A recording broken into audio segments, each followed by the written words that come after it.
Welcome to the RiVeR Project podcast series. I'm delighted to be joined here today by Professor Louise Crowley at the School of Law here in UCC.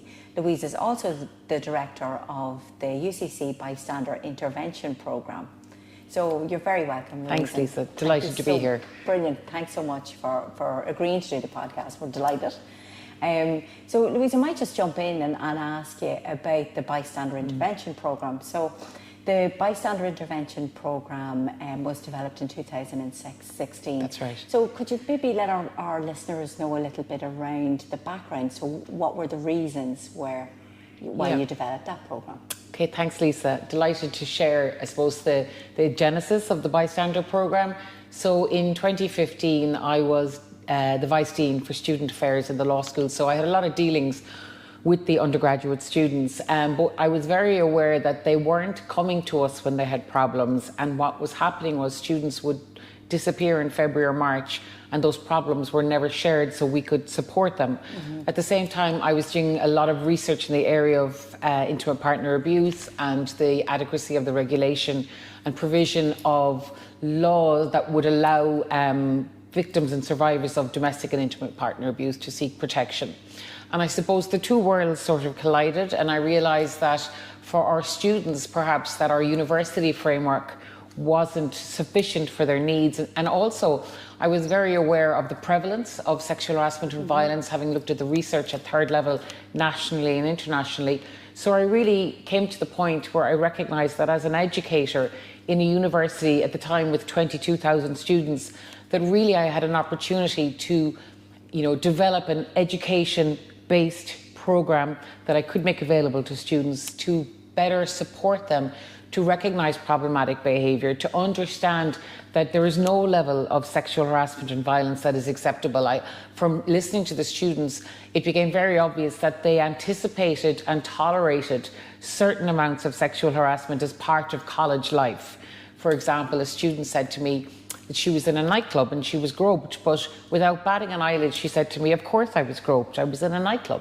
So really coming to that point where I felt that respect 101 and understanding what's not okay and the damage that's caused by the normalization of certain levels of behavior, I felt that through education and group discussions, we could support the students to understand that issue and then also to be able to spot problematic behavior that may be occurring around them as bystanders. So that was one of my first aims. But then I also wanted them to be able to, I suppose, for us to develop in UCC a community of active bystanders so that if we saw any problematic behaviour, if we heard any problematic language or comments, that students would have the skills and the capacity and the empathy and desire to step in and support a vulnerable student. Maybe they know them, maybe they don't know them, or equally, where appropriate and safe, that they could challenge problematic attitudes and beliefs. And so the Bystander Intervention Programme, which is very much inspired by the intervention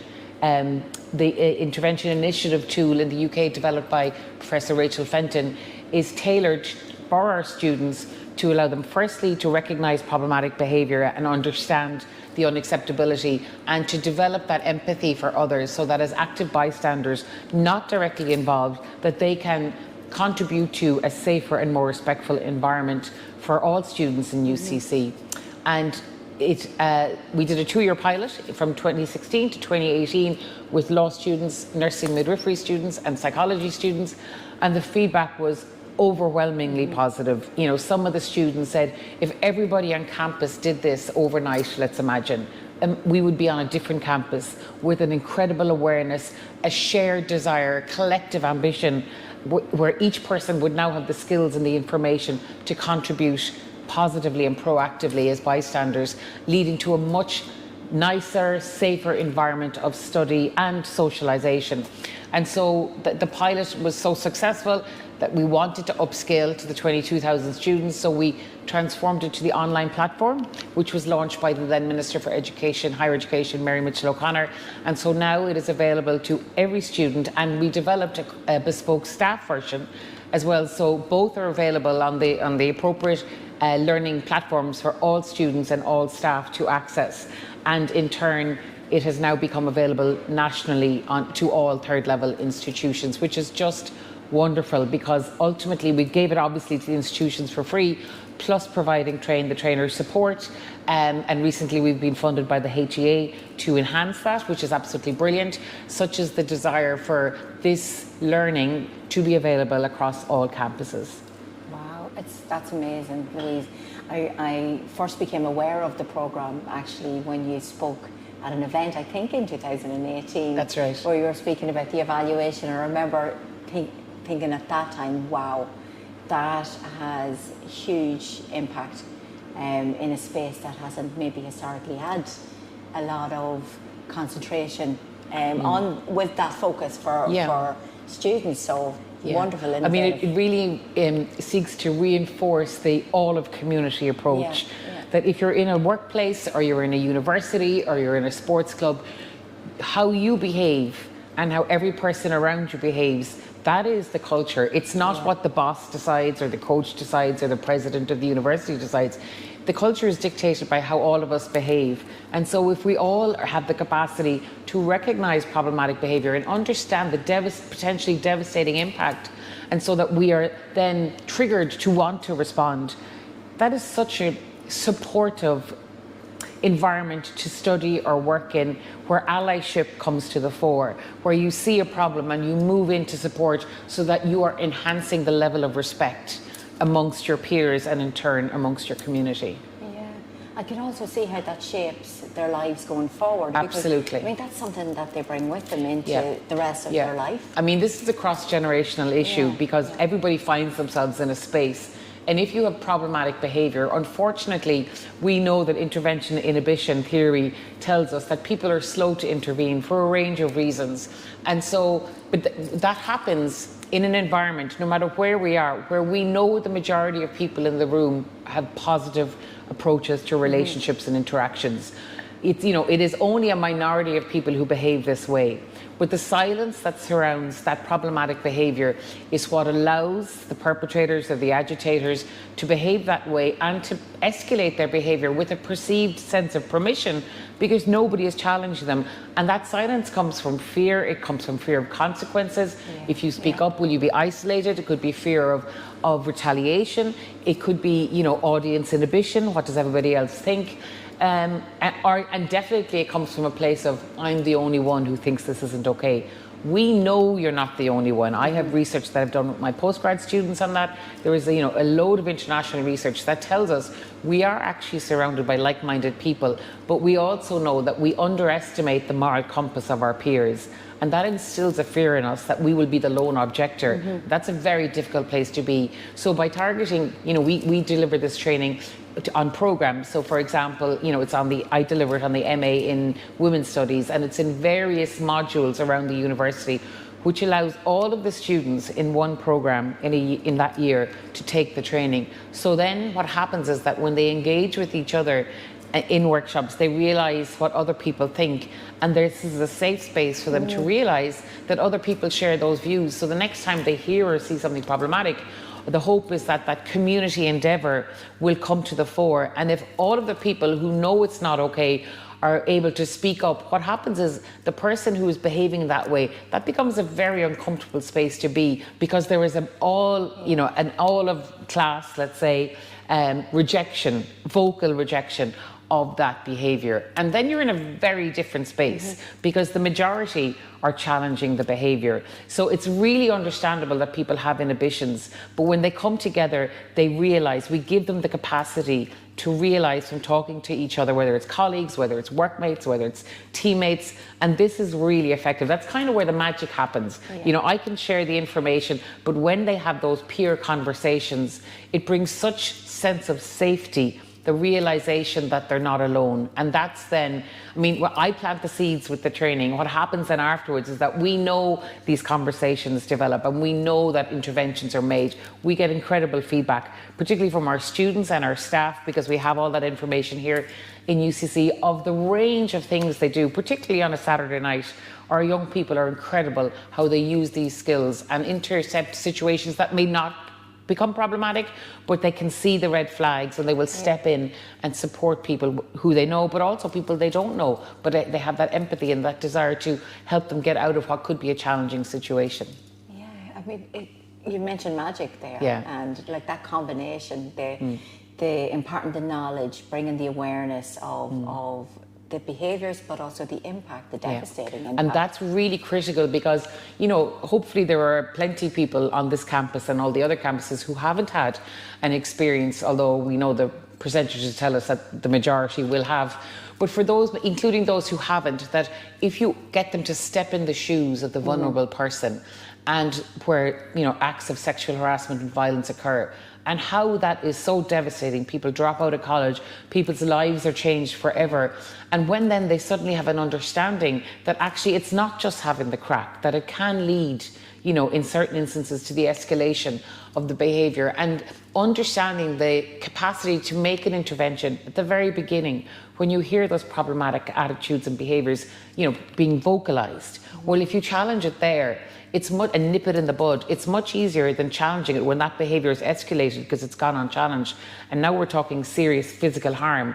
Much harder to make the intervention. And also there will have been a lot of damage along the way before you eventually make the intervention. So actually realising, you know, nipping it in the bud, and we give them the skills to do so in a range of ways.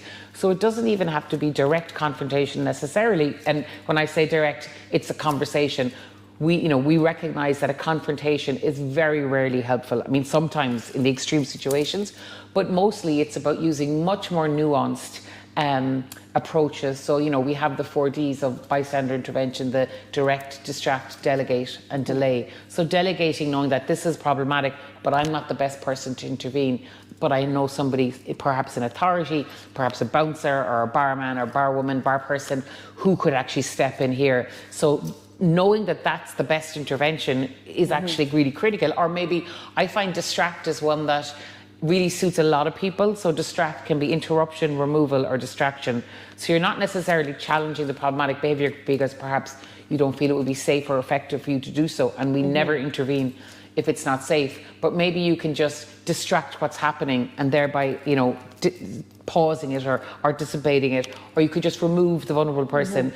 Lisa, I need you there for 2 minutes, you know, or Lisa, let's go for a drink. Lisa, let's go to the loo. Whatever you might say, you see that this may take off and it might not be okay. So I just remove you.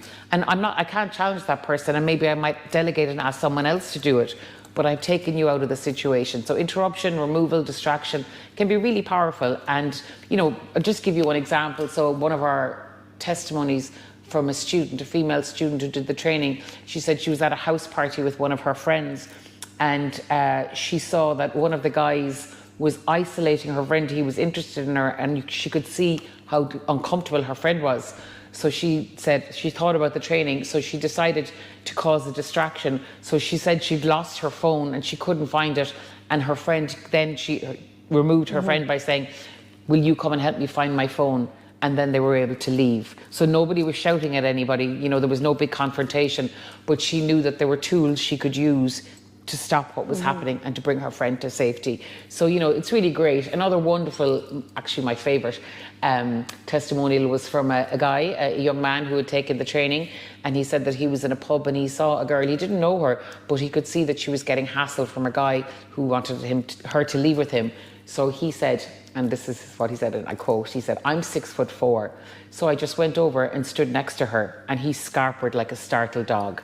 So he knew not to confront. He knew, he said his presence, he went over and kind of, I suppose, interrupted what was happening by standing there. And just his physical presence let the man know this wasn't okay, and off he went. So, you know, it's just that incredible awareness, I think, is really important, because people say, you know, I wouldn't have even noticed that was happening, but they just, to make an intervention, you need to be aware of what's happening around you. So when something problematic does happen, or something you think might be problematic, it's on your radar.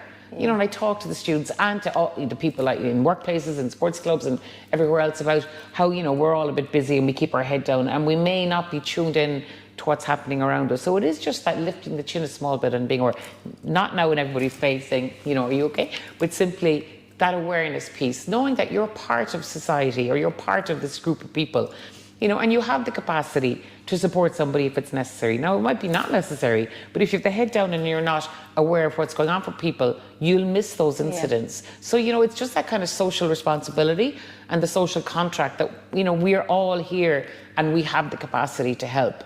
And so just, I think the awareness, the understanding and empathy and the desire to be a contributor and a proactive social bystander when necessary, and then to do so safely and effectively because you have the tools, you know what to do, when to do it, what to say, who to say to, whatever is necessary, and you make that judgment call in the moment. And you may make a decision, it's not safe for me to do it, and you leave, but you might delegate to somebody, you know, but you don't, or you might delay, and you might then have a conversation tomorrow, you know, if nothing extreme is going to happen, but you can have that conversation tomorrow. So it is about making that judgment call, and it is very important that people keep themselves safe and the vulnerable person safe. But really the learning and the feedback that we get really is so positive. You know, it makes it a pleasure to deliver the training, to travel to deliver the training, because, you know, whatever the age of the cohort or the group that I am dealing with, I really believe that at the end of, say, a 3-hour workshop that I might deliver in person, that when it's over, everybody in the room knows they can do something. It might be a whole range of things depending on who's in the room, but everybody can do something, and that is so powerful. Oh, it absolutely is. You know, having those tools, but having the confidence then that comes with that training.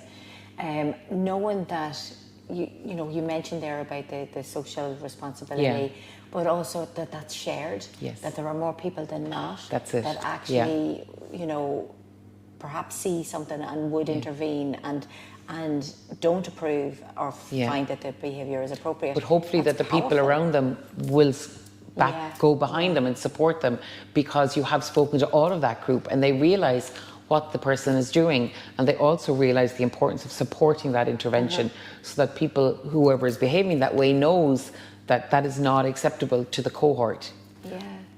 I think it's amazing the impact in the moment, but I'd also imagine the impact further down the line when you think about the impact on the person who is behaving in that way, and the messaging that gives, that it's not acceptable. That it's not, and so, on so many levels, it's very powerful. Absolutely, So Louise, you had mentioned there about the aims of the programme. So can you talk to us a little bit about how the aims contribute to the national framework on ending sexual violence and harassment? Yeah, so the national framework to end sexual harassment and violence at third level was published in April of 2019. So the expert group that developed that was appointed by Mary Mitchell O'Connor, the then minister, in late 2018. And I was on that panel, and we worked really hard to develop a really comprehensive framework that would ensure that all aspects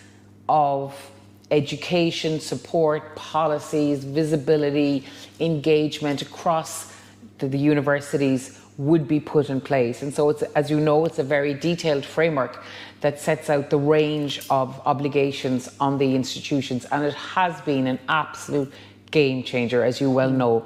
Every institution now is a sexual violence framework manager who is charged with ensuring that the university as a whole, and this is an all of university responsibility, that the university steps up in respect of all aspects of the framework. So in terms of the education piece, bystander intervention is recognised alongside active consent within the framework as two critical programmes to ensure that the university community is reached and has the understanding in terms of consent, but also for bystander, that broader social responsibility and capacity to effect change.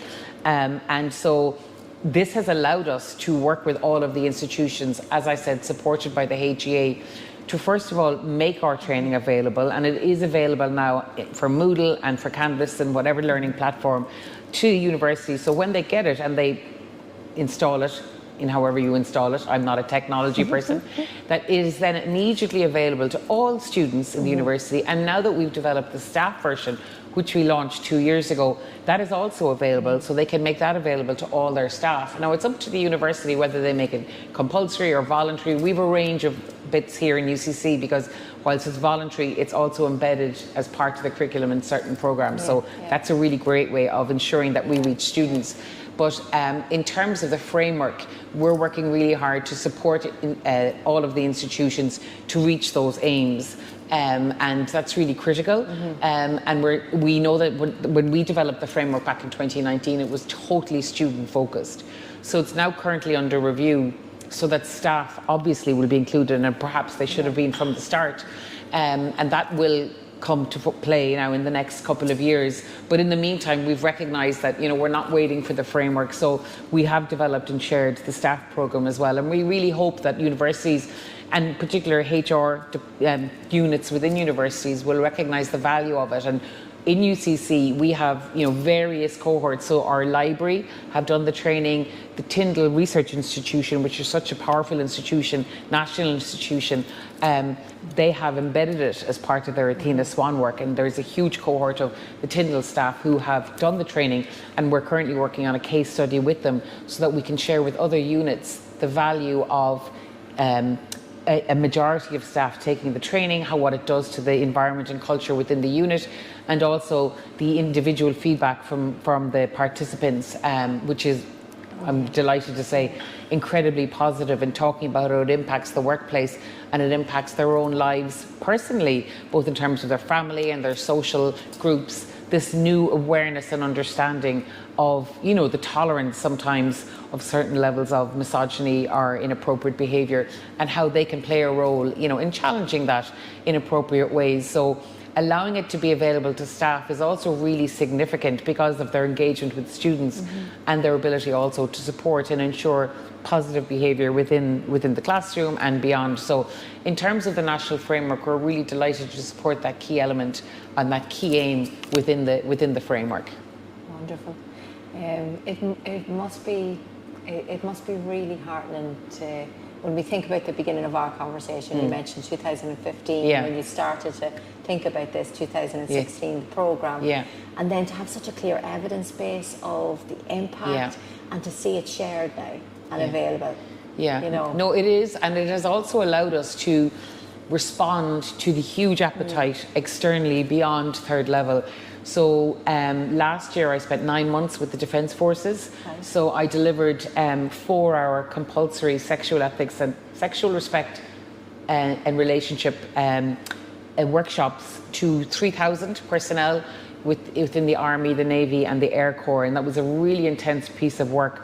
But I was really honoured to have the opportunity to support the Defence Forces in their response to the Women of Honour documentary, and they were hugely committed to bringing education and skills to the people, the personnel within the Defence Forces, to support them, to do better and ensure that there would be a positive culture within the Defence Forces, and to allow them all to contribute to that and to recognise their role within the Defence Forces. So that was really powerful.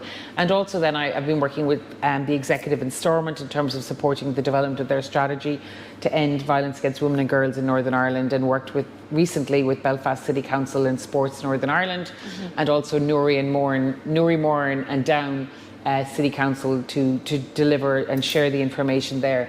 And then obviously I do some work with private industry, so law firms and other professional services where, they want to bring this to their workplaces, recognising the value and the positive contribution it can make.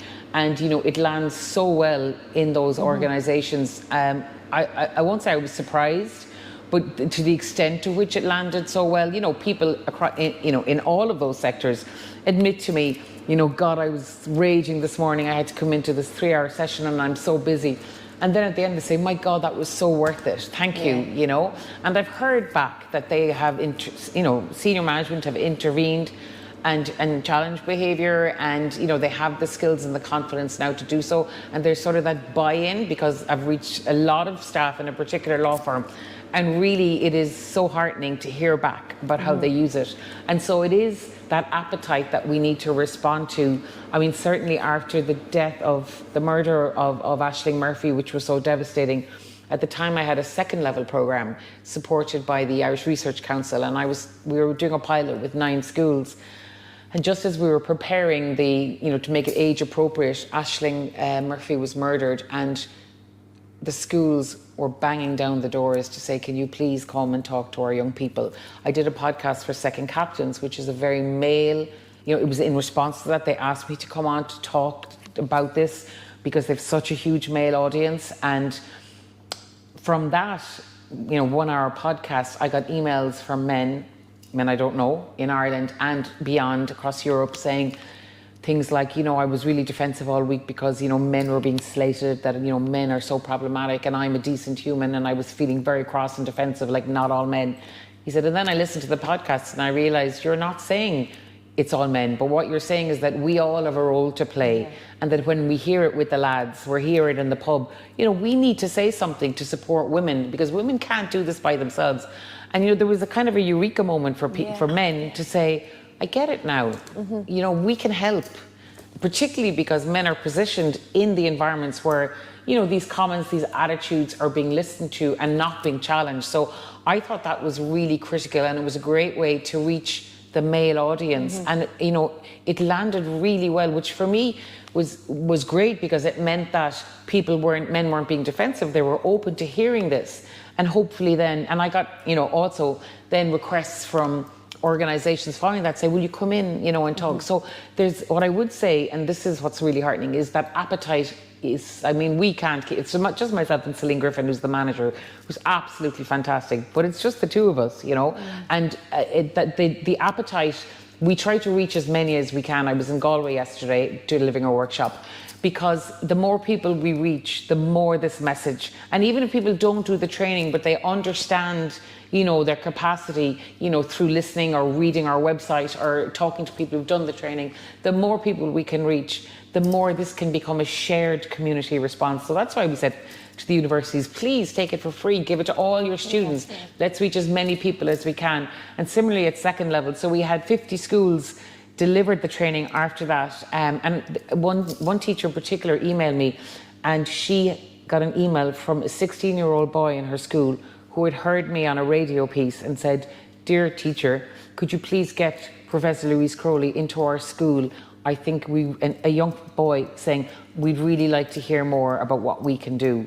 And when you have that sort of appetite and those requests, so I think that it's really important that whether it's our work or other great work that's been done in this area, that schools are supported to bring in these conversations. We work with sports clubs, so we have recently launched a new programme called All Right, All Night, which is supported by what is now the Department of Culture, Communications, Sport, just recently renamed, and they have supported us and funded us to develop this programme. So it's called All Right, All Night, and it was developed, they approached us because they had done some research in focus groups with young people and their experiences in the nighttime economy, so 16 to 24-year-olds, and the biggest issue that came to the fore was safety. That this is the biggest obstacle for young people to go out, and if they do go out, to enjoy it. And they also said in the course of these focus groups that they had heard about or completed the bystander training, and if they had the skills, they would feel much more comfortable going out, but also more capable of dealing with the situation or intervening early and avoiding, the escalation of a problem. So they came to us, and so we realized that we had an evidence base because we've been working with third level students. So we developed a bespoke program on intervention, but also dealing with issues like online harassment and spiking and consent, just to give people the understanding in the nighttime economy. So we developed that. It is available online for 18 to 24-year-olds for free. It's a 1-hour course on the UCC All Right All Night platform. We have 5,000 spaces available, and we encourage anybody in that age bracket just to log on. It's self-directed, it's just 1 hour, and it gives them, the information and the skills that will allow them to be safer and be more proactive and supportive on a night out. But beyond that, we also deliver train the trainer workshops, and this is how we get the reach as big as we can. So in 2 ways. One, we train school teachers. So we have a package, a toolkit, 6 40-minute sessions, and they cover the All Right All Night training, and we do train the trainer with the teachers, so they get 3-hour workshop training.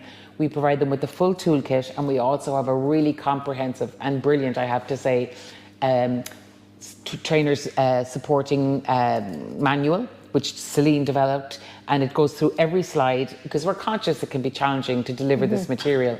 And so it goes through every slide and supports the teacher to deliver. We're always there, of course, at the end of the email.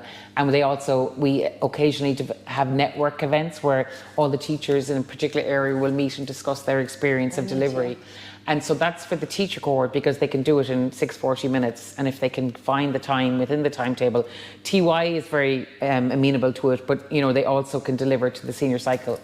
And then we also then deliver a 3-hour workshop to youth clubs, sports clubs, any place where young people gather. So for people who aren't in the school context, but also just within that context and the people there. So we deliver, so yesterday I was in Galway and there was 15 people who work with, Youth Ireland and other organisations. There was somebody there who works with the Traveller Movement, and we train them to deliver those workshops. So it means that I train 15 people, and then if they all have, let's say, 60 young people, they each train that, so it gets bigger and bigger.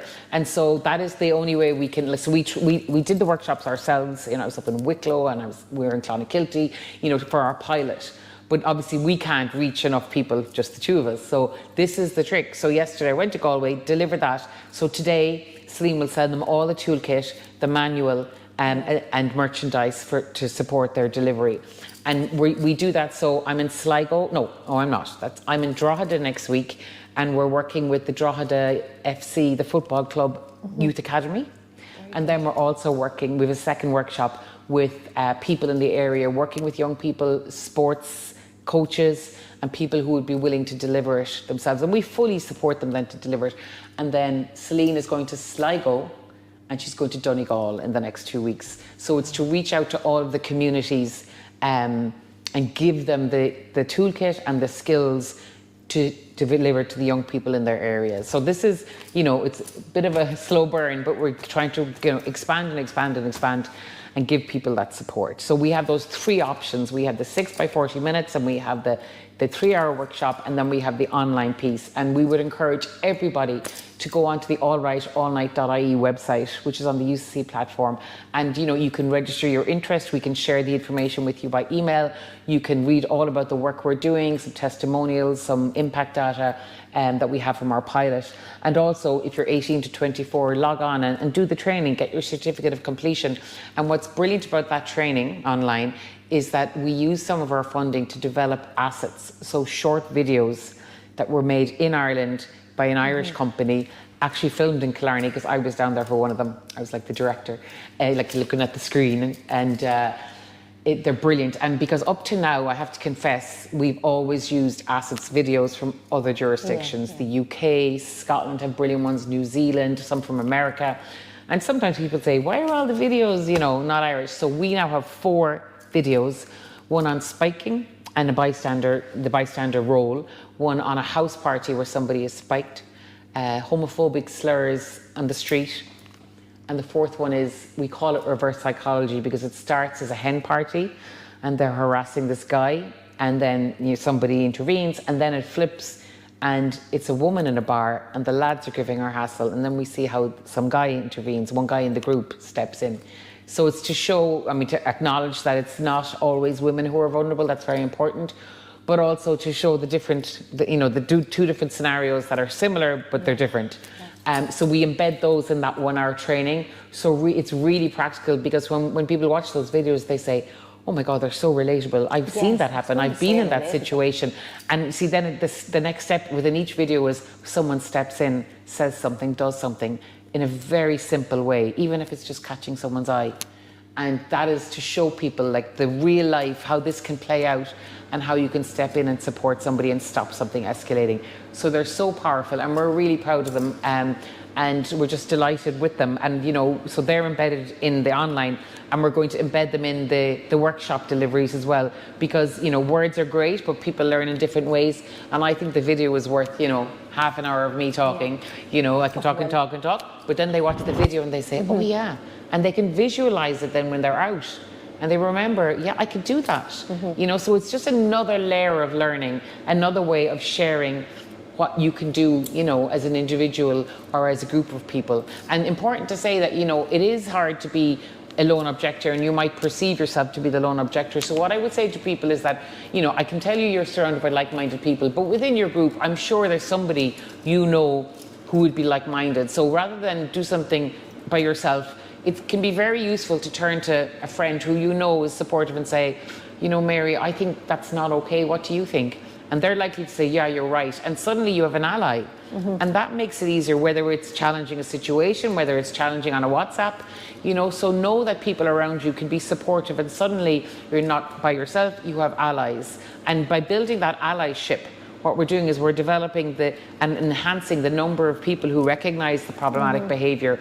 And then as a group, you know, it's much easier to challenge. But also when you become together, whether it's a collective of 2 or 4 or 6, you're giving all the people in the group, in your classroom, in your sports team, the opportunity to join your group. Whereas if everybody is silent here, the only voice is the problematic behavior. So you're giving people an alternative and saying, you know, we don't think that's okay. And then they have that safe space too. So there are so many ways to develop approaches to challenging unacceptable behavior or taking a stand. And we work through all of those in the training because we want people to really enjoy themselves and have a lovely, you know, experience in university. It's the best time of your life, or out socializing, but also not to feel, you know, that if they do something or say something that there's going to be really negative consequences. So, you know, that group learning is where it's so powerful, because you do get that shared understanding of what you're learning and the importance of stepping in when you can.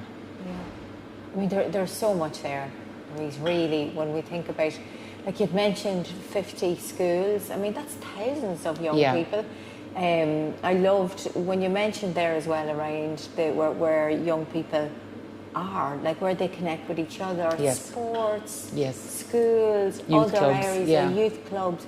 So, you know, that whole approach and the cascade there, approach that wherever you are now and the length and breadth of the country. I mean, really, the shift in culture that... The capacity for shift in culture is immense. Totally.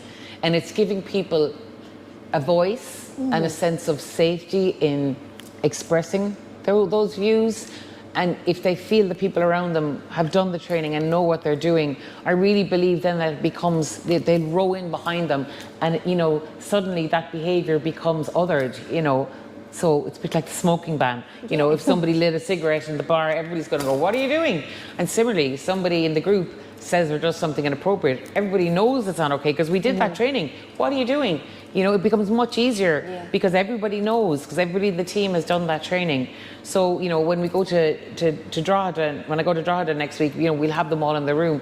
When I was in Kilcool GA last August, I had a group of about 25 in the room, and we're still getting feedback from the coaches who were there about the impact it made. You know, it was mixed gender, mixed teams, 23-year-olds, 18-year-olds, 16-year-olds, and it was just this, they leave, I think, that bit taller, and that, we can do this. We can have a really safe, positive environment in our club.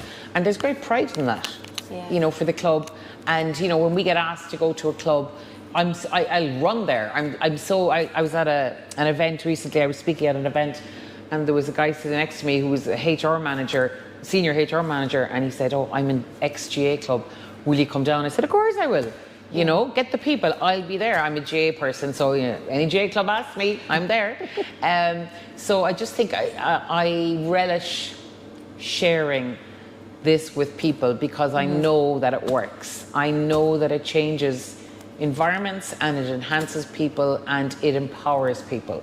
And that is, you know, I think that if enough people have the knowledge and the capacity and the will to call it out, it does shift. It's like a light switch, you know, it makes the room different, and it allows people to be true to their opinion and their views because they know they're with like-minded people. And perhaps not everybody in the room, but absolutely the majority. And they know that because they talked about it in the room. So when I have a workshop, the people are in groups of 5 or 6, and then we talk about what's not acceptable. They don't come up with harassment, bullying. I say, what happens on a Tuesday when you come into class? You know, what could happen that's problematic?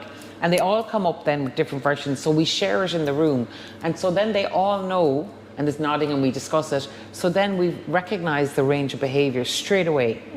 And then we work towards what we can do about them. So it is all of that. And the ideas come from them. The behaviours come from them. So we're meeting them where they're at, and that's really important. I'm allowing them to create the picture of what the issues are, and then we work towards the solutions. And we use scenarios towards the end of the workshop, which we create with, for example, the coaches in the club, or if it's a workplace, with the HR people. So we make them relevant.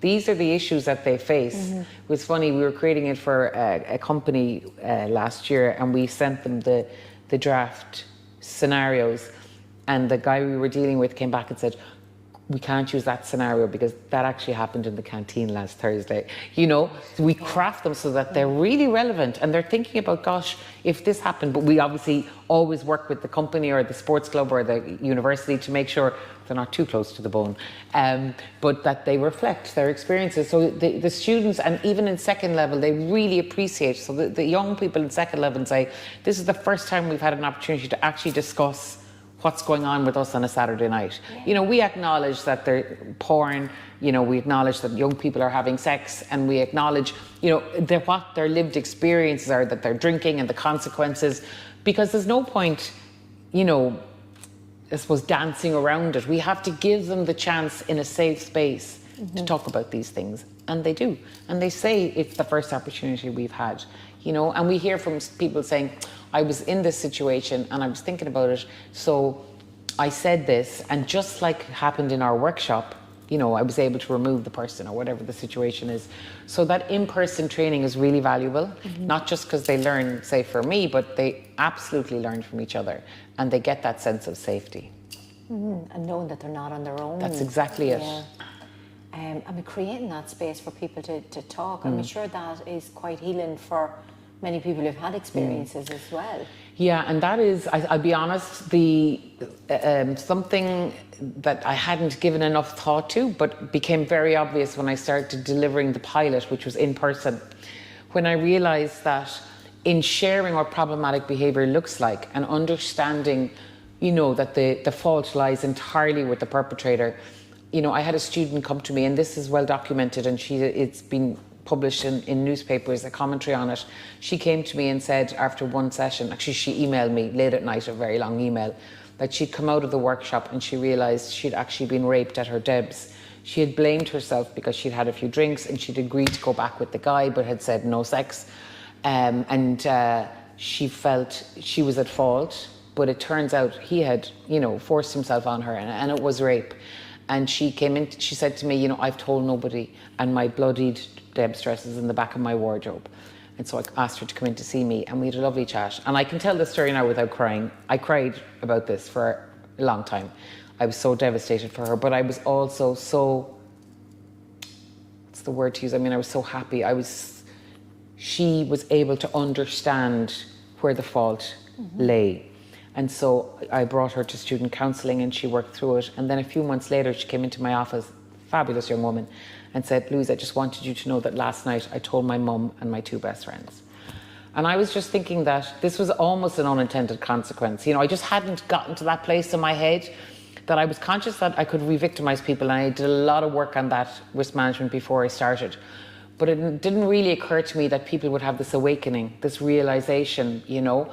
So it actually is really critical too, because what I'm learning is that there are people in the room who are in toxic relationships who suddenly sort of realise, oh my God, this isn't okay. This isn't normal. And that's so valuable, you know, and I'll admit that it wasn't something that was in front of my mind, but that young woman was carrying this, it was February, so she was carrying it for about 6 months by herself, blaming herself and not being able to share.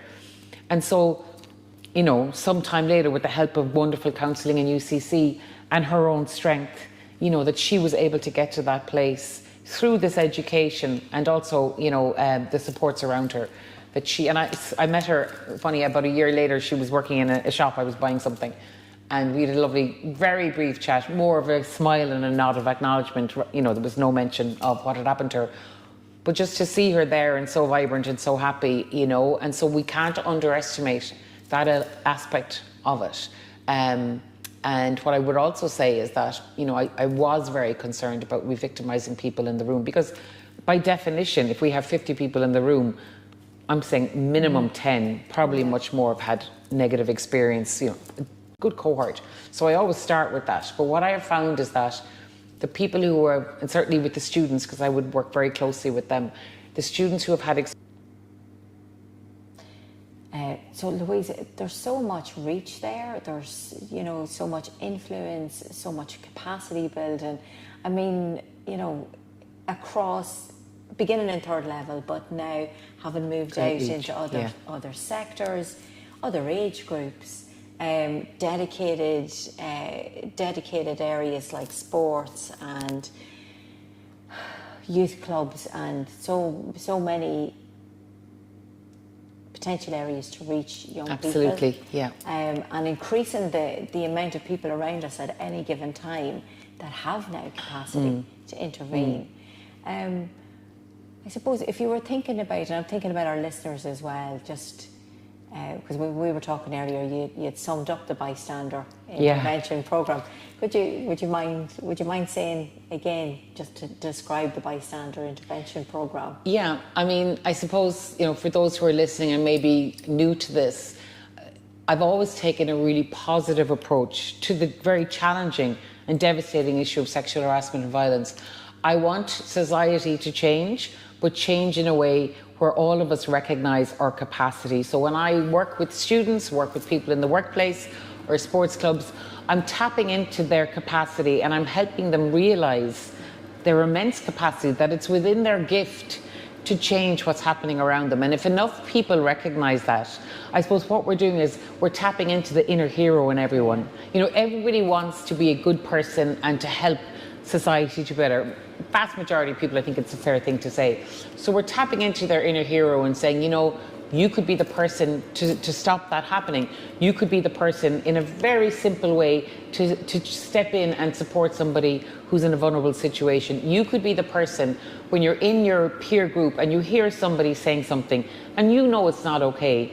You can develop the skills to very simply set them right and actually help them to do better. So you're actually not just, you know, asking for better standards, but you're helping your friend to do better or be better. And maybe if they're particularly problematic, you know, it might be a critical intervention that you make in terms of their future direction. So I just see the Bystander Intervention Training Programme as one that speaks to everybody and in a very realistic way helps people and meets them where they're at to be able to recognise unacceptable behaviour around them and within their own capacity to use the skills to make that safe and effective intervention, which could have an impact that would stop, we don't know, but potentially, you know, devastating consequences, and know the power that that is, the difference that you can make to an individual or to a group of people in terms of how they live and how they can have a safe and respectful experience in whatever environment they're in. Oh, Louise, I mean, that's so powerful. I'd imagine that for our listeners as well, I know what it feels like sitting here.